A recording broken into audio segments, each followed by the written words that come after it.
pa lang kayo sa loob. So, may sliding window. May first coating na siya ng pintura. So, never pa po itong natirahan. Kayo na po yung magpapalagay ng tubig at kuryente. So, may first coating na. Ang laki ng sobrang lote sa harap at dito sa likod kasi nga 58.5 yung lote. And ayan, may takip na yung ilalim ng hagdan. Hindi na yung tipong ikaw pa yung magpapatakip.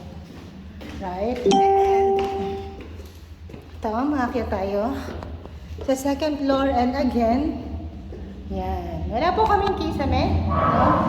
This is the original turnover. Walang kisame, walang kwarto. Kaya naman ng 3 bedroom, depende sa'yo.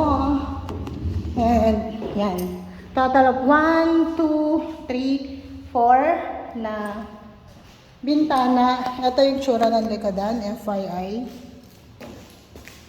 Yan, ganon. Ayan yung gilid. So, makisama ka ng maganda. Makikidikit tayo sa gilid. Pero syempre, dapat may sarili kang firewall. Ito yung sobrang lote.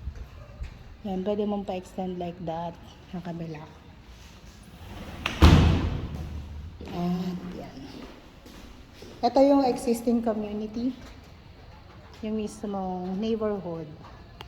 So, I guess tahimik naman. And that's the main road. That's it.